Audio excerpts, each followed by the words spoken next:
La chronique, parfois lyrique. Alors parfois, pas tous les jours. Ah, nos invités arrivent, voilà, je m'inquiétais. Alors je vais commencer cette émission par évoquer la soirée du 5 décembre 2022 à laquelle j'ai été conviée en tant que marraine, parce que c'était la soirée des bénévoles, la soirée internationale des bénévoles, la journée internationale des bénévoles.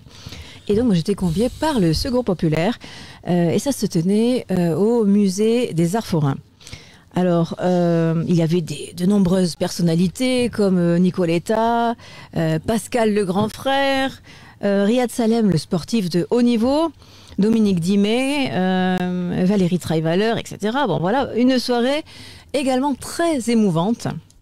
Parce que c'était la première fois, finalement, après Covid, qu'on se retrouvait. Et ce sont des personnes, on a grandi tous ensemble finalement, et puis voilà, donc beaucoup de personnes ont fait référence à ce que j'ai fait pendant le Covid, c'est-à-dire de chanter par le balcon, et que justement ça les avait touchés, et donc beaucoup m'ont remercié. À force, j'ai fini par pleurer parce que voilà, je pensais pas que j'étais aussi suivie. Non mais c'est vrai. C'était très très émouvant, voilà. Et notamment, j'avais chanté en hommage à Julien Lauprêtre, le président de Secours Pop, qui était décédé un an avant. Donc voilà. Donc alors, le principe du Secours Pop, il est magnifique parce que c'est tu as besoin d'aide. Hop, il te donne de l'aide. Et puis le jour où tu n'as plus besoin d'aide et que tu peux donner, eh bien tu donnes de ton temps, de ton argent. Voilà. Donc, j'aime beaucoup en fait ce principe-là.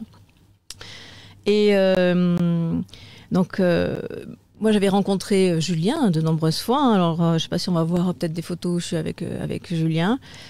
Et il savait écouter. Et c'était un visionnaire, puisque voilà, et il comprenait immédiatement les potentiels des personnes qu'il avait en face de lui. Alors il y avait pas beaucoup d'artistes lyriques, je suis même pas sûre qu'il y en ait beaucoup encore au Secours Pop. Et mon concept qui démocratise la culture et l'art lyrique lui a plu tout de suite finalement. Et parce que l'idée que la culture peut être une nourriture et peut permettre à des gens de s'en sortir dans la vie, ou de s'échapper grâce à la culture, ça, on partageait ça. Bon. Et alors, moi, je voulais dire merci justement à ceux qui ont évoqué ce que j'ai fait, en faisant passer cette petite vidéo en hommage à Julien, parce que Julien, c'est quelqu'un qui nous manque beaucoup, voilà. Mais je suis aussi très heureuse de voir que le Secours Pop a gardé cette ligne, et notamment avec des personnes dont je vais vous parler ensuite. Donc, Bella Ciao, hommage à Julien Lauprêtre.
Alors, j'étais pas tout à fait rétablie du Covid, en fait.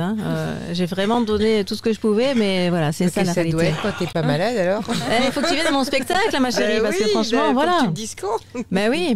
Alors, Un grand merci à Malika Tabti qui m'avait dit Véronica, le Secours Pop, c'est une famille. Et je confirme, c'est vrai. Voilà. Donc, vous allez voir, il y a eu des discours qui étaient voilà, très, très motivants. Et notamment, le discours d'une autre femme qui est formidable et que vraiment j'aimerais beaucoup, beaucoup inviter ici dans cette émission, qui s'appelle Henriette Steinberg. Voilà. Alors, elle est... je vais parler d'elle un petit peu. Donc, elle a fait sa première collecte Gare du Nord quand elle avait 12 ans avec le Secours Pop. Elle est fille de survivants de la Shoah et elle s'engage très tôt auprès de ceux qui luttent pour l'indépendance des colonies, la libération des prisonniers politiques et auprès des populations les plus pauvres.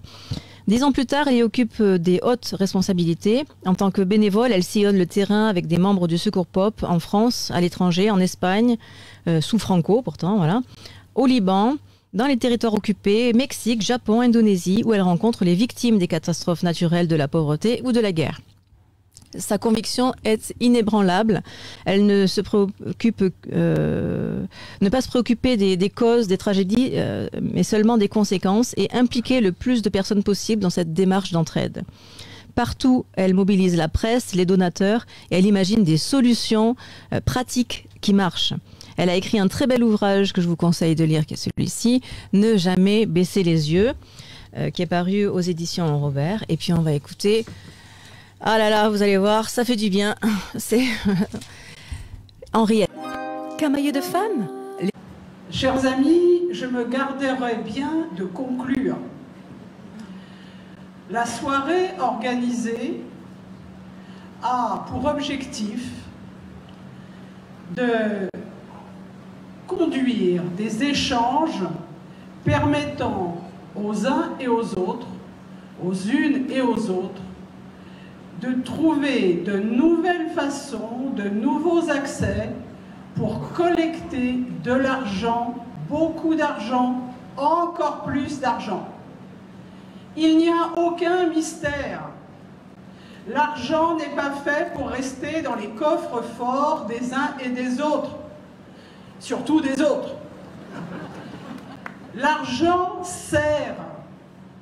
Il sert quand il a un usage solidaire, qui permet le partage, qui permet que chacun se sente reconnu, que chacune se sente reconnue pour ce qu'il est, ce qu'elle est, et les besoins qui l'ont conduit ou conduite à rencontrer le secours populaire.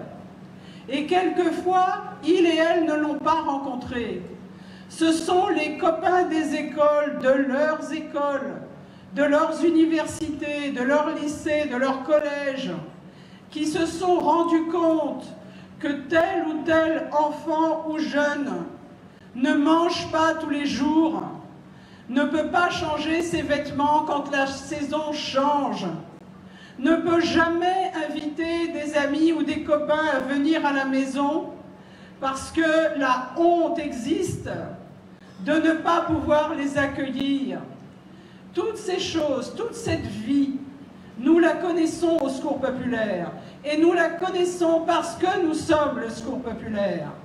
Nous n'avons pas pour objectif la paupérisation généralisée de la totalité de la population, que ce soit en France, en Europe ou dans le monde.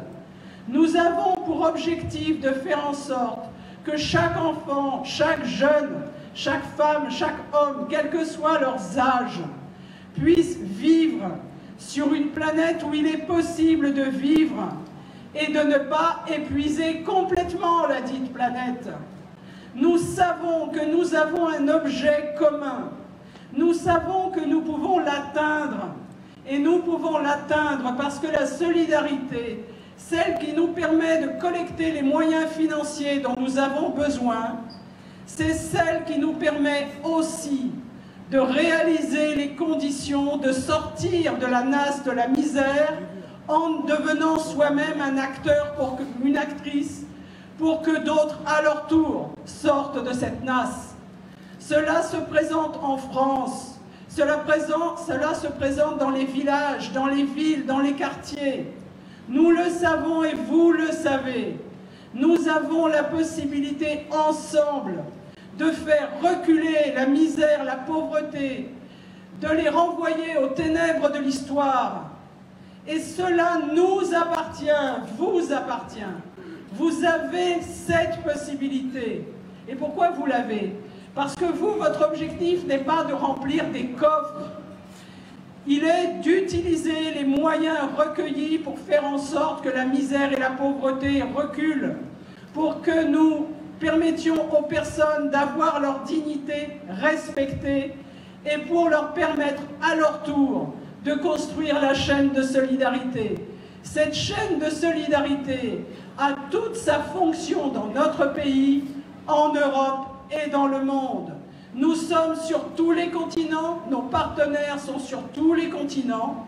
Cette soirée se veut un moment de partage et, je le répète, nous pourrons le faire si nous collectons suffisamment de moyens. Il n'y a pas d'argent qui soit sale par nature. L'argent que le Secours populaire n'accepte pas, c'est celui du trafic humain et c'est celui du trafic de drogue. En dehors de ces deux fléaux, l'argent de tous et de chacun a sa place au Secours populaire, non pas pour être thésaurisé, mais pour permettre aux uns et aux autres de vivre dans les conditions que la richesse sur la planète permet d'obtenir. Ce challenge est à notre mesure, il est à votre mesure. Les réseaux sociaux permettent de faire circuler ce langage, cet objectif, cette demande. Au Secours populaire, la personne qui donne peut retracer l'utilisation de son don, de son comité ou au collecteur ou à la collectrice à qui il ou elle le remet, jusqu'à la trésorerie nationale et jusqu'à l'utilisation de cet argent contrôlé par la puissance publique, parce qu'il nous paraît normal de rendre des comptes.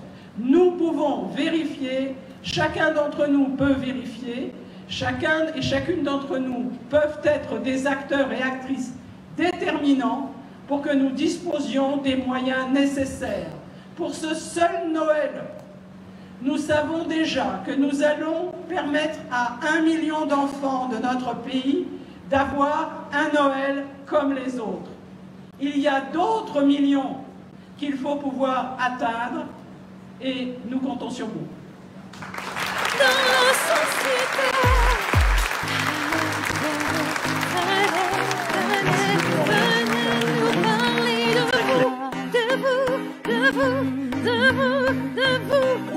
Camailleux de femmes, l'émission qui interroge et valorise la place des femmes dans la société. Ah, magnifique discours, Henriette. Et moi, je suis à bloc. Alors, pour aider le Secours populaire, vous pouvez donner de votre temps, puisqu'ils ont besoin de bénévoles, ils ont besoin aussi d'argent. Et vous savez que, bon, là, finalement, on n'est que de passage, hein, alors c'est pas la peine de garder, de conserver. Le mieux, c'est de partager. Voilà.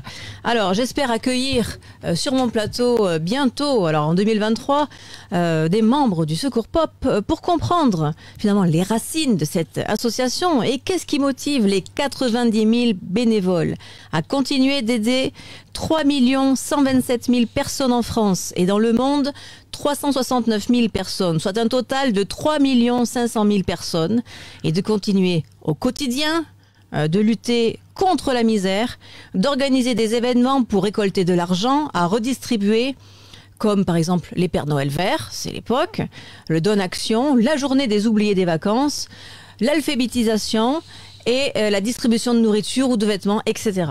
Voilà. Pour donner, www.secourspopulaire.fr. Jingle.